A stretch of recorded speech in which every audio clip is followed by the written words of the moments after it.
How you communicate with your old friends and family members is probably an abbreviated version of how you should communicate in a high-powered business setting. When you meet a new group of people, you must watch and listen and be alert before you decide on the appropriate communication style. You might greet old friends with a slap on the back and a tasteless joke, but you certainly wouldn't greet a multi-million-dollar opportunity that way.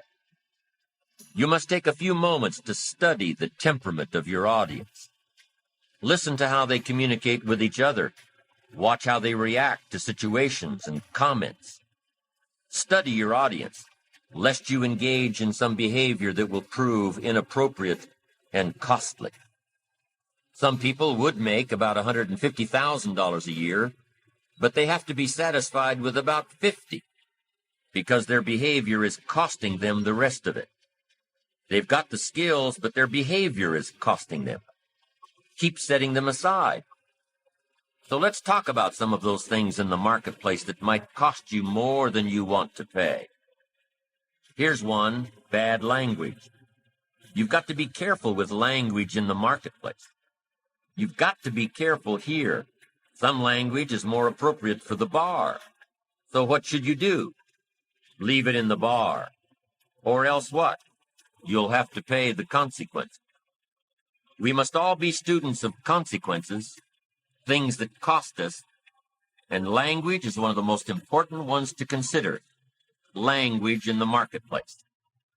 Now, if you cuss and tell dirty jokes in the marketplace, that's acceptable to who? Other people in the marketplace who cuss and tell dirty jokes. You've got no problem with them. Matter of fact, they'll probably enjoy having you around. But if you cuss and tell dirty jokes to those who will be offended, then what? They certainly won't want to have you around. And what happens then? It'll cost you.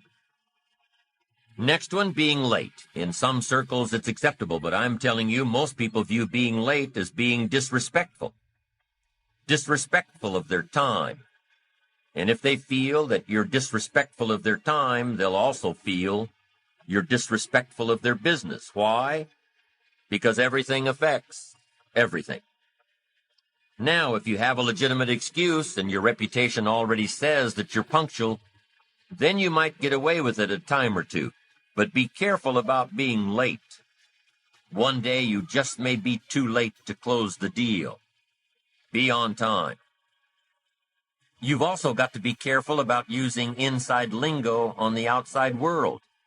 Your industry's buzzwords are just that. Your industry. Be careful not to use this terminology on the outside. People who speak computer language, they've got to learn to shift gears when they go out into the open marketplace. So watch your lingo. Remember to shift gears from the inside lingo to the outside world. You've got to become a good judge of character. Why? To protect yourself. There are shepherds, and there are sheep, and there are wolves.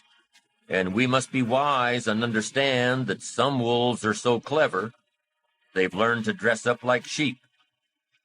But do not miss the story of the full drama of life called good and evil. Awareness, sensitivity, understanding, knowing the scenario and being on alert for what is called the inevitable. We must learn to be a good judge of character. And here's something else we must learn to do to work well with others.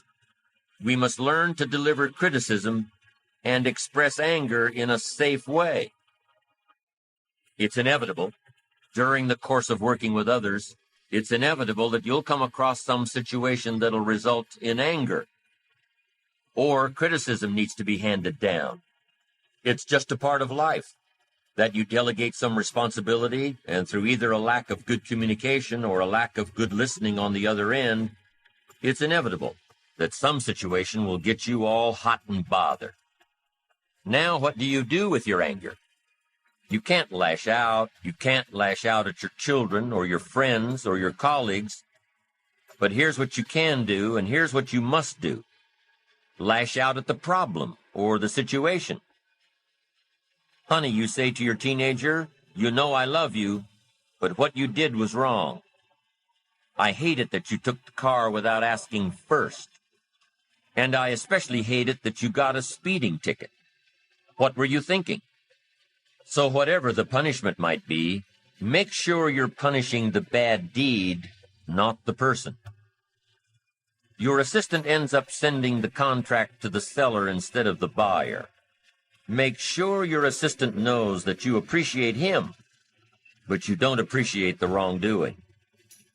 Whatever criticism you hand down, whatever anger you're processing, make sure that the one to receive it knows full well that you care about the person, but hate what they did. And if you're too steamed up to be this rational about it, make sure to keep your mouth closed until you've cooled off a bit. In Dale Carnegie's book, The Leader in You, he describes the attributes of kind criticism. He quotes Andres Navarro's technique of kind criticism as the 3-for-1 rule. If you don't like something about the way someone works, write down the problem. But before you confront that person with criticism, discover 3 good things about the person. Noticing 3 good things gives you the right to criticize 1 bad thing. Interesting thought.